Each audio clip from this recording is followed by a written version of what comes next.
Estamos. Cuando tú digas. Sí, profesor. Bueno, ¿cómo está, profesor Carlos? Buenas tardes. Hola, muy buenas tardes. Gracias por la invitación, Bosco. No, muchas gracias a usted por estar hoy día presente en este marco de actividades que organizamos de alguna forma desde la Escuela de Sociología de la Universidad Arturo Prat, que es la Cátedra Libre Podestá. Eh, es una iniciativa que se organiza desde las escuelas también con el apoyo de la Dirección de Vinculación con el y Relaciones Internacionales de nuestra universidad. Y bueno, mencionar que hoy día estamos con el profesor Carlos Osa, profesor de la Universidad de Chile, que es doctor en Filosofía con mención en Estética y Teoría del Arte, que se desempeña como docente de pregrado y posgrado en áreas de comunicación, cultura y arte contemporáneo. Eh, Profesor Carlos Osa, hoy día de alguna manera el tema que nos convoca o con el cual de alguna forma como pretexto para conversar, tuvo que como tema central un poco la idea de hablar de la política cultural del neoliberalismo chileno, ¿no? Generalmente uno puede escuchar que cuando se cuestiona, digamos, el modelo de desarrollo neoliberal o se tiende a hacer una descripción crítica, un análisis crítico, generalmente estos vienen del lado de la capacidad de cobertura social que éste tiene o la capacidad de distribución de la riqueza o de la inequidad social que produce, pero generalmente eh, tanto desde el punto de vista político como desde el punto de vista de la investigación se hace referencia más bien a cuestiones más materiales que estrictamente simbólica o cómo a través de qué medios se legitima este modelo de desarrollo, ¿no? Y es súper interesante poder también instalar una mirada crítica respecto de aquellos elementos que constituyen su política cultural o su base de legitimación también. Entonces, por ahí quizá a mí me interesaba conversar un poquito tomándome de una frase de un trabajo que usted presenta, que está publicado por un portal de la Universidad de Chile que señala el único lenguaje que caracteriza el neoliberalismo es el de la guerra. Y quizás es una frase bien provocadora, pero quizás nos sirve como para poder comenzar esta conversación. Sí. Bueno, habría que aclarar varias cosas, ¿ah?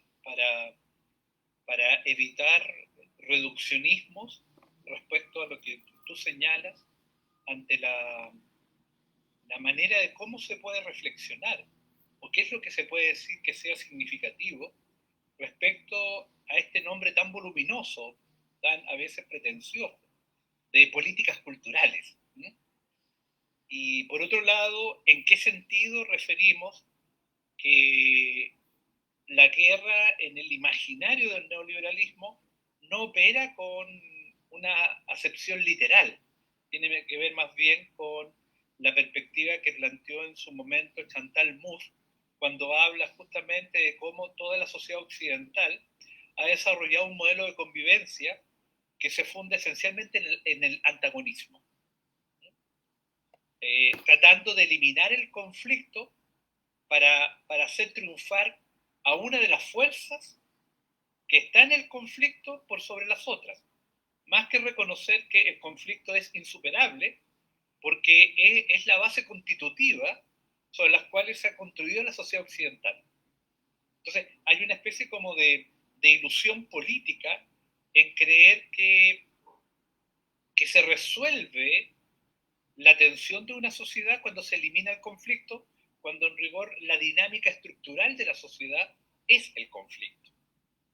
El problema es de qué manera lo resolvemos y las formas con las que se ha respondido a este, desde tanto la perspectiva de la ciencia política como de otros ámbitos como el de la teoría cultural, tiende a trabajar una concepción binaria en la que se supone que destruido el malestar, acontecería de manera exitosa el orden de lo común, el orden de la igualdad, el orden de la prosperidad compartida.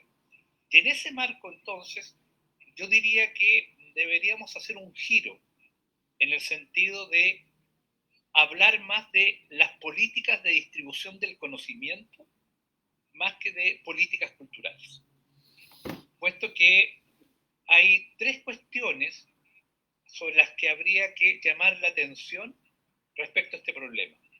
La primera, que la propia pandemia, pero antes de la pandemia ya se venía advirtiendo como una cuestión cada vez más ineludible, es cómo lo tecnológico se ha vuelto cada vez más un dominio de producción de lo viviente en general, donde se incorpora también lo humano en esta escala de lo que podríamos llamar la fase del antropoceno.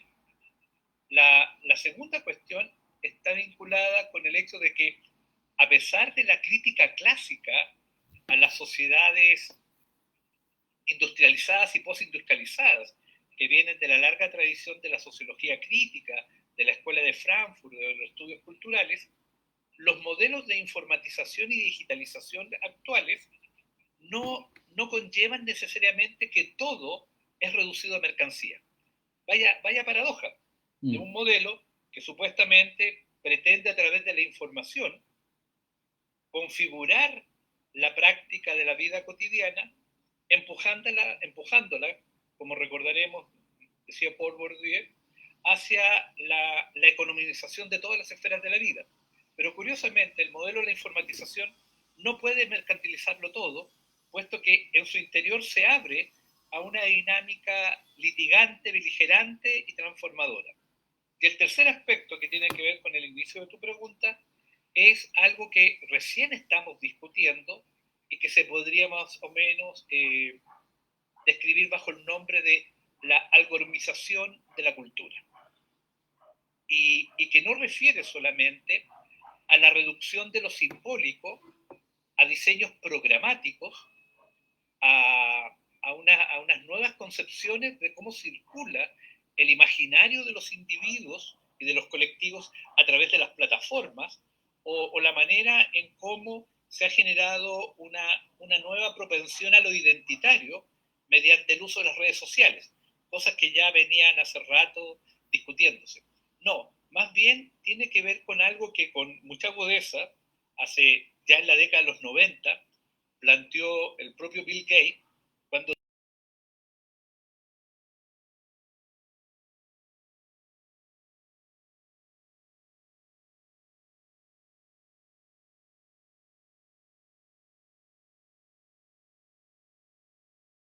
diseñamos los programas.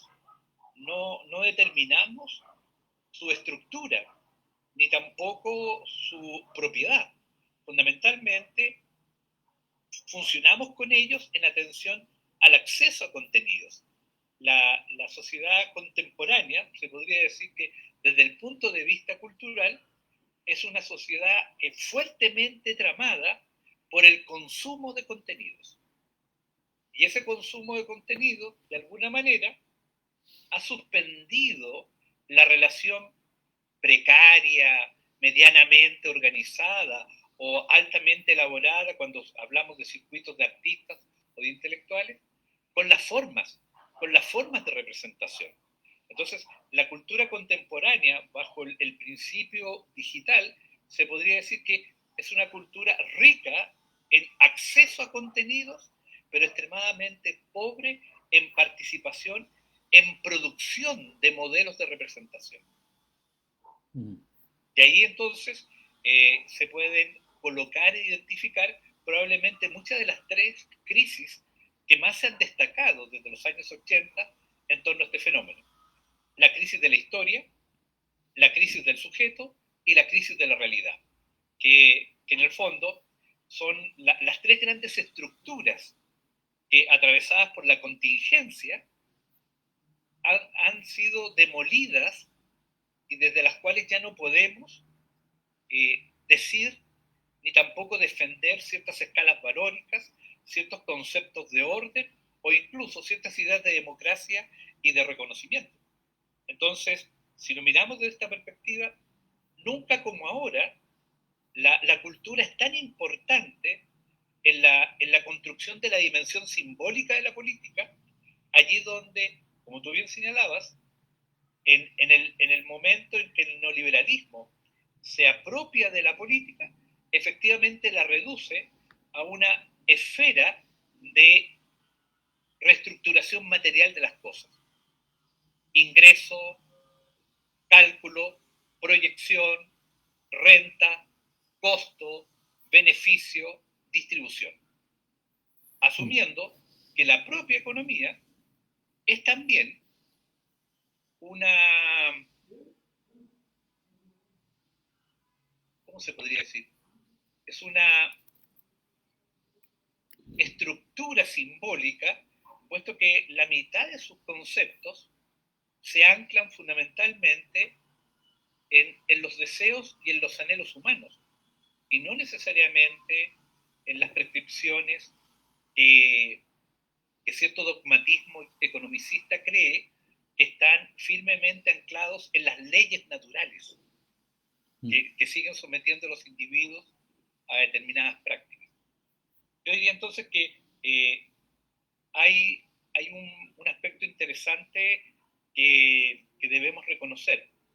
Lo simbólico no es solamente lo que se opone a lo material, lo económico no es solamente el régimen de la acumulación de la riqueza, allí donde la riqueza, vista desde el punto de vista neoliberal, ha desarrollado una estrategia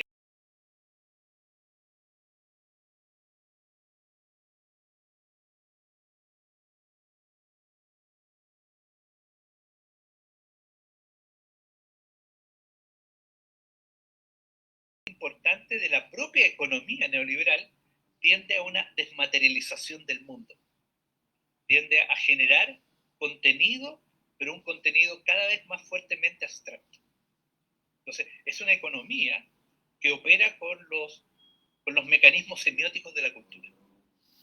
Entonces, no es que haya una pobreza de lo simbólico, sino que lo simbólico se ha desplazado a lo económico para expandir a allí donde, por otro lado, la cultura, la concepción crítica clásica de la cultura todavía no sale de la trampa materialista, lo que no quiere decir que no exista una dimensión material de los procesos simbólicos. Claro, profesor, y en eso hay como una cosa que usted señaló que de alguna manera quizás es interesante profundizar, que tiene que ver con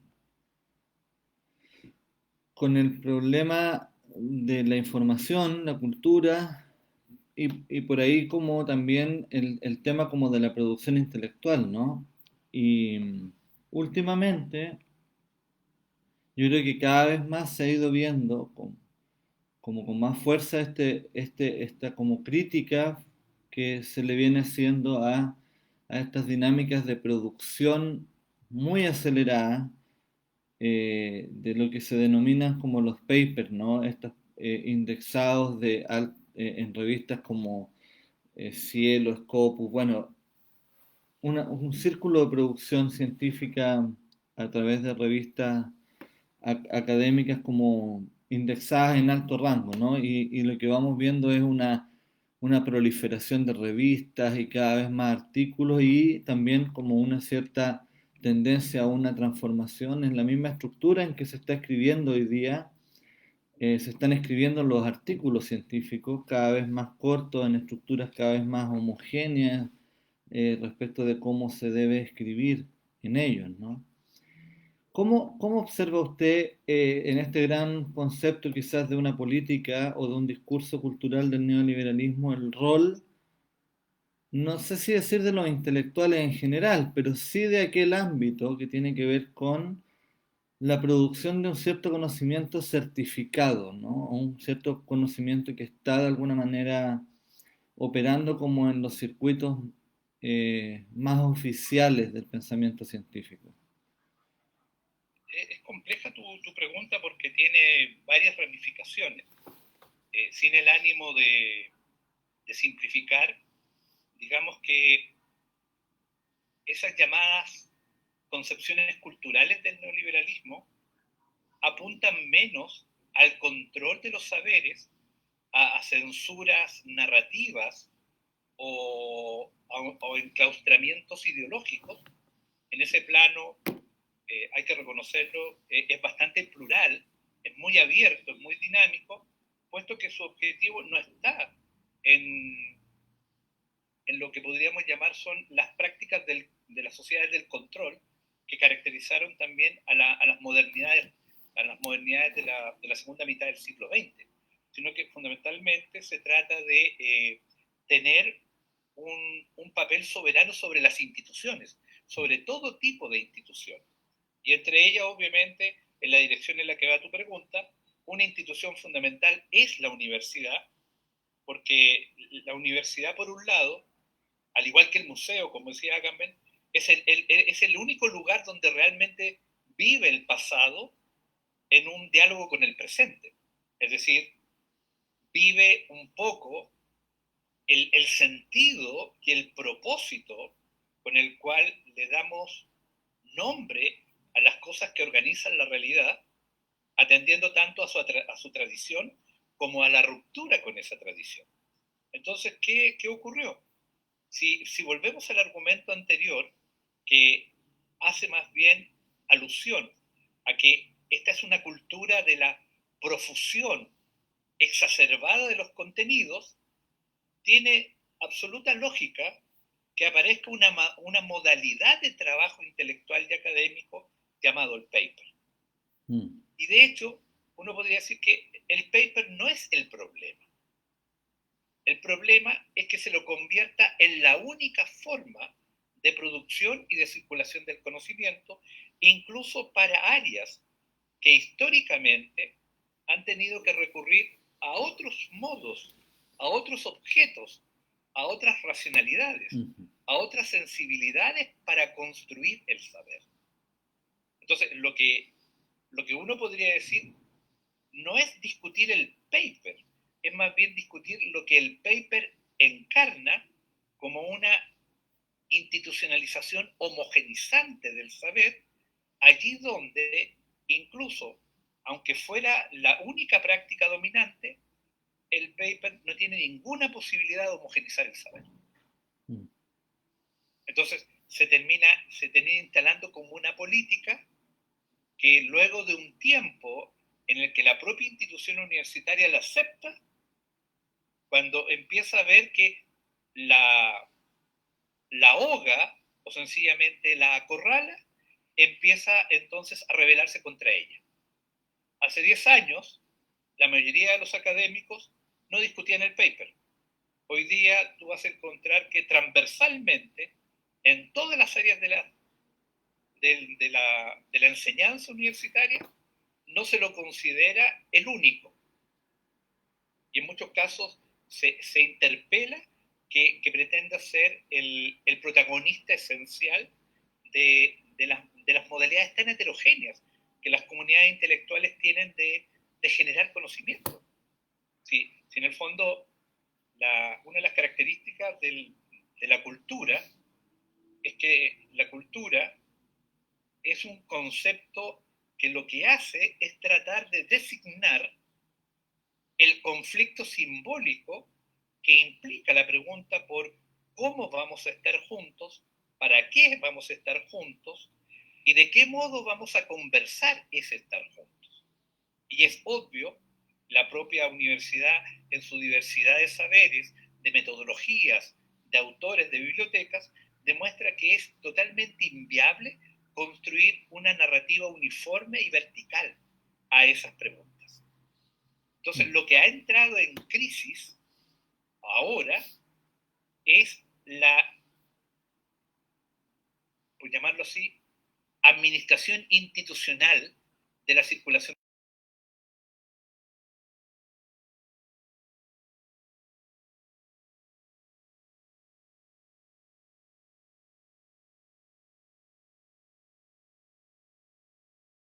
Críticas culturales de lo universitario, instalar al paper como tal, no significa que este sea el modelo, significa que hemos aceptado y nos hemos resignado a permitir que la institución se someta contradictoriamente a un tipo de estructura y de producción de conocimiento que es totalmente antagónica a la propia idea de universidad.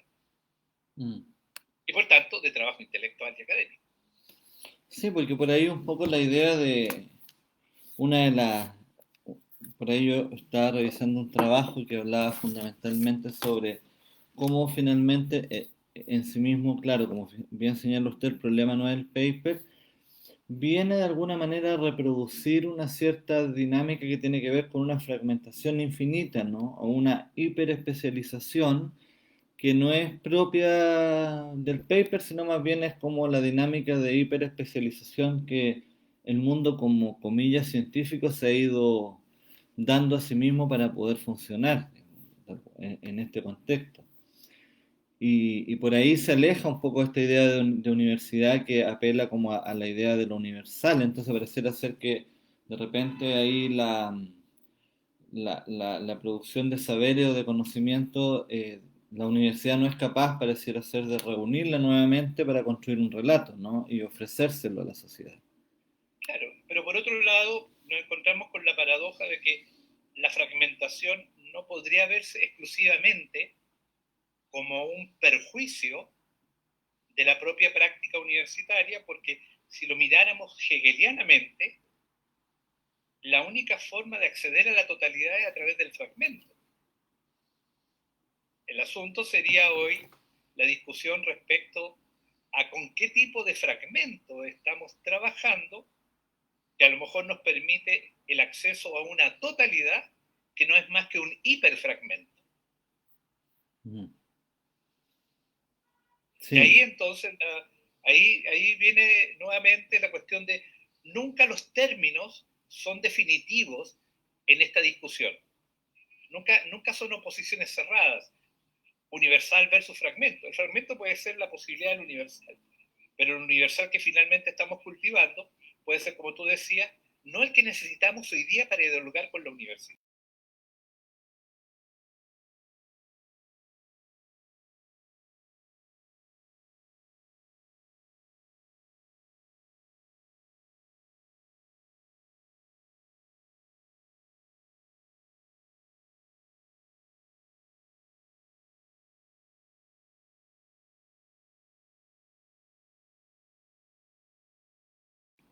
Como de alguien que interpreta o a partir de lo que ha leído, considera que era la relación entre la universidad y la sociedad hace 50 años.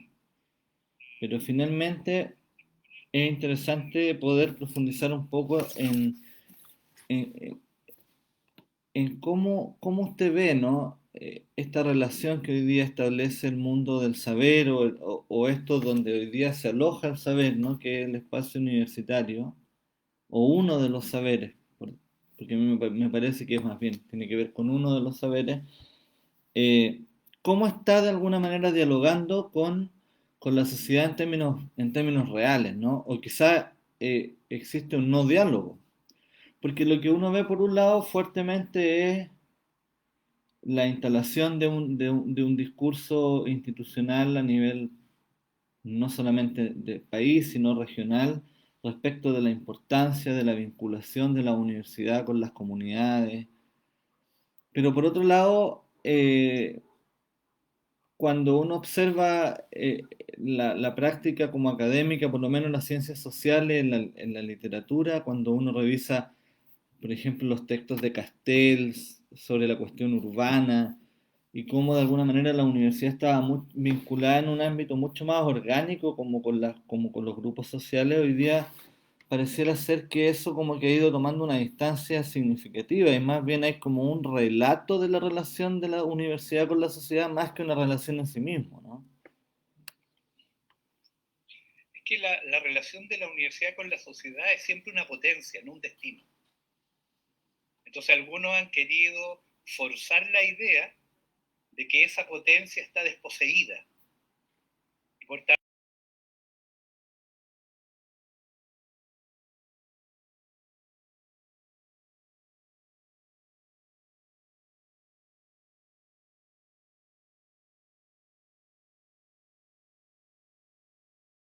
por otro lado, la universidad siempre es el espacio de la potencia. Y la potencia es un movimiento que en su despliegue entra en contradicción, se repliega, se proyecta, se quiebra, se reorganiza, se dispersa. Y mientras eso ocurre, siempre hay algún modo de hacer conexiones.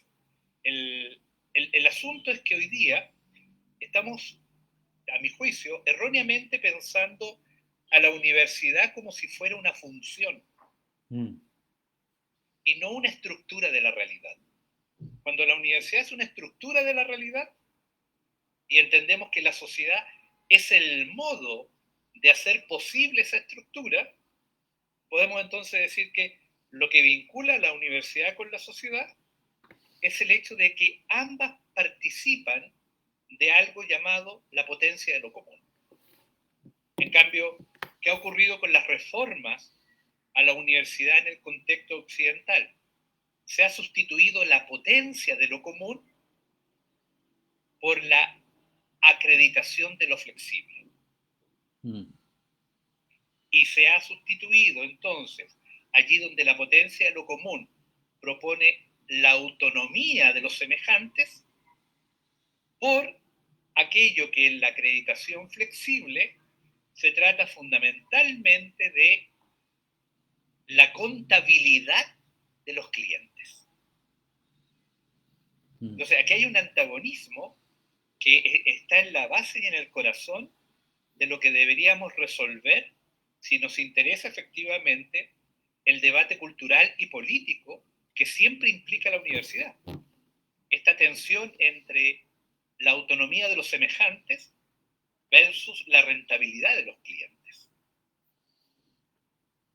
Y allí es donde creo que nuestras universidades todavía están de alguna manera atrapadas en el sueño utópico de lo público, a pesar de que no hemos querido entender que el neoliberalismo desarmó una idea de lo público e instaló otra en la que lo público ya no opera como el espacio de lo común, sino que opera como el puro espacio de la contingencia. ¿Y qué significa eso? Significa que en el espacio de la contingencia, el neoliberalismo logra generar que seamos todos iguales, pero en una sola cosa, en la competencia. En la competencia somos todos iguales. Sí, sí, porque finalmente hoy día lo que podemos observar, evidentemente, esta dinámica, incluso cuando hablamos, la palabra, usted plantea enuncia la palabra competencia, se me viene a la mente la forma en que también las mismas universidades que se supone que comparten el espacio común de lo público, finalmente están en una dinámica de competencia por no solamente el cliente, que es el estudiante, entre comillas, sino también la comunidad con la que me tengo que vincular, ¿no? Y de alguna forma también buscando el espacio de la articulación, se da una dinámica de competencia entre los mismos organismos universitarios. Pero fíjate que ahí pasa algo curioso, porque ¿cuál es el nombre que debería tener lo universitario? Porque cada vez que hablamos de le agregamos inmediatamente un adjetivo y lo vamos desplazando. Y entonces sucede que finalmente lo universitario queda en cualquier otro lugar menos en el que supuestamente debería estar. Pero ese desplazamiento es bueno por un lado porque nos libera de purismos o de binarismos. Yo no quiero que se entienda que estoy defendiendo algo así como que la autonomía de los semejantes es el ideal, es el retorno romántico al que deberíamos volver, puesto que se nos ha expropiado la razón misma de la universidad. Una universidad que no es dinámica, que no es contradictoria, que no colapsa ante los propios vertiginosos cambios que produce la sociedad, no puede dialogar con ella, porque se vuelve totalmente anacrónica. Las crisis que está sufriendo, las dudas, los desplazamientos, la sensación de cierta insustancialidad que hoy tiene, no se la puede ver sencillamente como un fracaso de la universidad. Es por el contrario, la adaptación de una institución cuya temporalidad es muy distinta a la temporalidad de la contingencia que instala a través de la tecnología y los medios de comunicación el neoliberalismo. Lo que ocurre es que la temporalidad del neoliberalismo quiere hacernos creer, o nos lo ha hecho creer, que cualquier institución que no corra a su velocidad es una sencillamente institución desactualizada. Que al contrario, si nosotros hacemos eco de toda la crítica moderna a que el tiempo no es lineal, ni es sincrónico, sino que es diacrónico y anacrónico, no todas las instituciones deben marchar bajo una misma temporalidad. La temporalidad universitaria es anacrónica. En cambio, la temporalidad neoliberal es absolutamente contingencial. Entonces, en la temporalidad neoliberal no hay acontecimiento, solo hay información. Claro. Y en cambio, la universidad tiene que tratar de resolver la doble cuestión de cómo entender la información, es decir, la contingencia en acontecimiento. Es decir, cómo comprendo el sentido social que esa información tiene cuando la saco de su mero uso, de su mera obsolescencia, de su mera desaparición. Entonces, los desafíos culturales también que tienen la sociología, la comunicación, el arte, las humanidades, las ciencias sociales en general, es que tenemos que salir de un concepto de tiempo que todavía sigue siendo extremadamente modernista, es decir, se sitúa en una cierta concepción valórica del orden, no entendiendo que esa concepción valórica del orden ha mutado profundamente por la capacidad que la información, mediante el uso neoliberal, le da ya no a lo público, sino a lo público sustituido por la contingencia. Sí.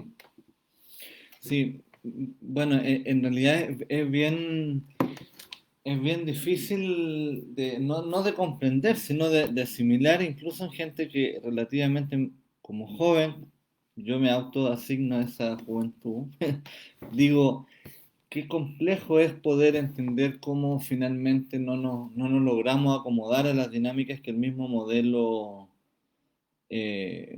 ha ido instalando, incluso esta misma idea de lo público pareciera que estamos bastante desfasados de, ¿no? Y en ese sentido es como, quizás como para ir, eh, no sé si cerrando, pero como globalizando un poco esta conversación, sería interesante poder conversar un poco sobre cuáles son los elementos como sustantivos o troncales que usted considera sobre los cuales se levanta, ¿no? Como el discurso neoliberal,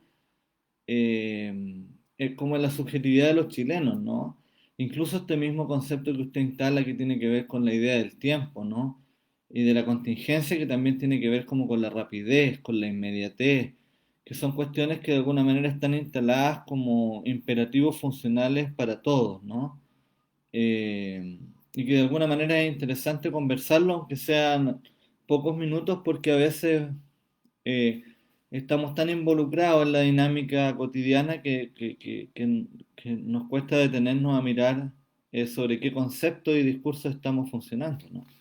Sí, ahí es bueno remarcar eso, que cuando hablo de contingencia, hablo más bien de las condiciones de la existencia y no del comportamiento de los datos. Tiene que ver más bien con la manera en cómo nuestra subjetividad es empujada a participar de un mundo que pareciera desaparecer frente a nosotros y renovarse anárquica y velozmente, y que la única manera que tenemos de atrapar sería mediante el consumo.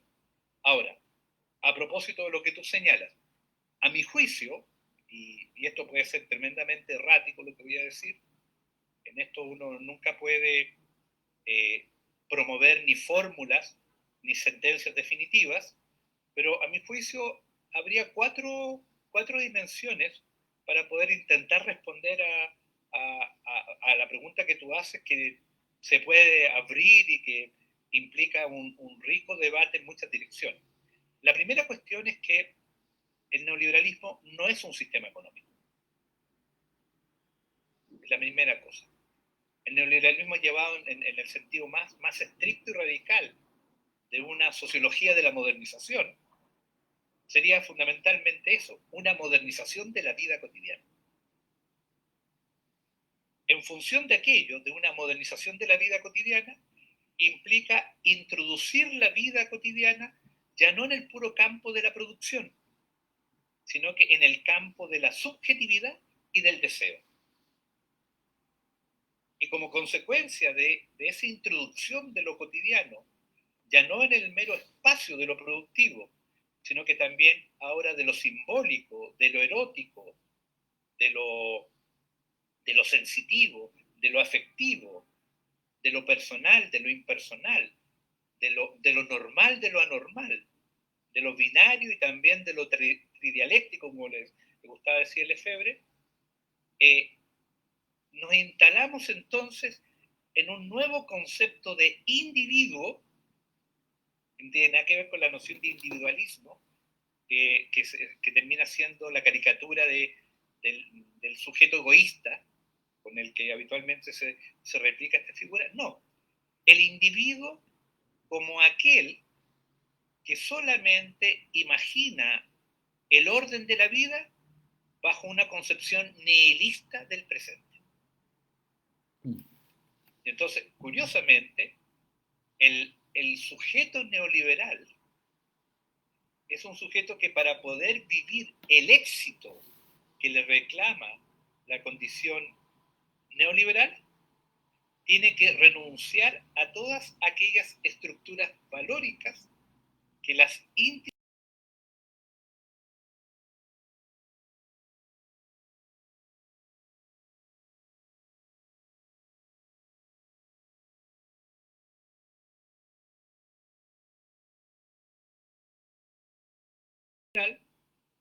deja de creer en todo aquel tipo de prácticas que ahora ve como impedimento para la autorrealización. ¿Y qué le permite autorrealizarse? La tecnología. ¿Qué obstruye la autorrealización? La institución.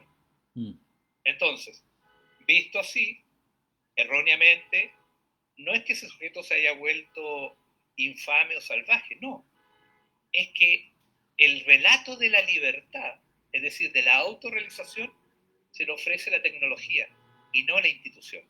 Entonces, partidos políticos, iglesia, Estado, familia, matrimonio, educación, no aparecen como horizontes de sentido, sino que como lugares obligatorios que deben generar condiciones para acceder a esas tecnologías que, como diría Mauricio Lazarato, dejan de ser tecnologías para producir cosas y se vuelven tecnologías para producir expresiones, para producir identidades. Son tecnologías de la afección, como diría el hoy día criticado Foucault, tecnologías del yo. Entonces, el gran desafío contemporáneo es cómo enfrentar las tecnologías del yo de la sociedad neoliberal chilena con tecnologías de la comunidad que no vayan a ahogar ese yo, sino que potencien la dimensión solidaria, colaborativa y al mismo tiempo político-cultural de ese yo con su comunidad. Ese es el cambio cultural más fuerte. Es cómo restituir la relación entre el yo y la comunidad. Ahí donde siempre hay que tener cuidado que la comunidad puede ser finalmente un círculo cerrado de yo tiránicos. Por tanto, siempre la comunidad tiene que ser observada, interpelada y criticada para que no se termine transformando también en un relato autosuficiente de los mejores. Sí, en esa dinámica, y quizás hablando un poco de la posibilidad o la eventualidad de que esta producción del yo o reproducción eh, pueda derivar o configurar espacios de colaboración o solidaridad o dinámicas de solidaridad. ¿Cómo, cómo usted observa eh, estos instrumentos de los que hoy día se hace la política cultural? Que yo sé que han ido cambiando de alguna manera en los últimos 20 años, pero que de alguna manera generan generan espacios de participación para el mundo artístico-cultural que tiene que ver fundamentalmente con la idea de los concursos, ¿no? Eh, ¿Existe ahí también la posibilidad para la construcción de espacios de colaboración o finalmente ahí hay una dinámica que tiene que ver más fuertemente con una competitividad muy elevada, digamos, entre creadores intelectuales, artistas, o usted considera que en este ámbito específico de la política cultural del Estado existe la posibilidad para construir espacios de comunión entre artistas, creadores, intelectuales? Esa es como una pregunta para ir. En- Mira, ahí hay todo un problema que creo que va a ser muy difícil que podamos sintetizar en los pocos minutos que nos quedan, pero más allá de las intenciones de cualquier Estado, inevitablemente las políticas culturales que administra un Estado se terminan afincando en territorios y quienes viven en los territorios las rediseñan, las reorientan y finalmente incluso las pueden volver hasta prácticas de resistencia respecto a su origen. En ese plano, el Estado lo único que puede hacer es garantizar cierta cohesión identitaria, pero no puede resolver la diversidad problemática que desde lo estético y lo antropológico se genera allí. Por tanto, como en todas las cosas, aquí no estamos frente a fenómenos cerrados que imponen dramáticamente su fuerza y a los que no se pueda eludir o se pueda eh, intervenir generando otras dinámicas. Ahí obviamente que opera también una cuestión que podríamos llamar es la creatividad cognitiva interdisciplinaria. Es decir, aquella creatividad donde distintos saberes reimaginan la vinculación entre cuerpo, memoria y tiempo. Que ese es uno de los temas fundamentales que por más abstracto que parezca, eh, nos plantea justamente la cuestión de la cultura contemporánea. Cómo relacionar el cuerpo, la memoria y el tiempo. Allí donde la memoria es trabajar otro presente, no restituir el pasado que ya tuvimos. El trabajo de la memoria es respecto al presente, no respecto al pasado. Sí. Entonces, para mí, más allá de que efectivamente hay una serie de zonas oscuras, de poderes extremadamente avirregados, de represiones insoportables, este no es un mundo claudicado. Siempre se pueden generar dinámicas de conflicto que en vez de ahogar los fenómenos, los potencian. Por eso que creo que toda la cultura tiene una potencia de, que permite liberar la condición autómata para darnos la oportunidad de la condición del autónomo, de la autonomización en contra de la automatización, que podríamos decir hoy día es un aspecto no menor y que se ve tan expresado en este régimen del Zoom que nos plantea justamente la pandemia y las políticas sanitarias. Es decir, no podemos soslayar la presencia de lo tecnológico, como decíamos al principio, en la construcción de lo viviente. La pregunta cultural es, o mejor dicho, el desafío cultural es, se trata que nosotros definamos la técnica, no que la técnica nos defina a nosotros. Sí. Bueno, profesor, yo eh, la verdad es que me gustaría poder profundizar o seguir conversando bastante tiempo más con usted. Me he acordado mucho de las clases que teníamos, me acuerdo específicamente del lenguaje de la imagen, del año 2001, en la Universidad Arci. Hace harto tiempo. Sí, ha pasado tiempo.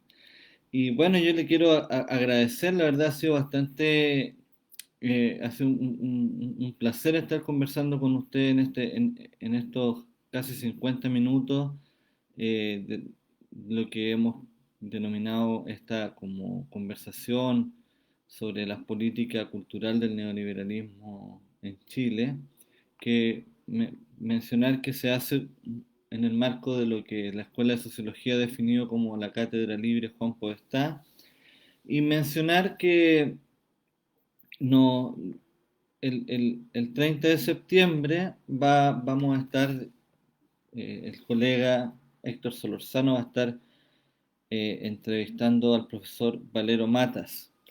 Eh, Así que, profesor Carlos Osa, le agradezco mucho su tiempo, su disponibilidad y espero poder estar en otra ocasión comunicándome eh, con usted en otra instancia, ojalá presencial y no a través de estas pantallas que ya nos tienen hace más de un año, nos están determinando las comunicaciones, ¿no?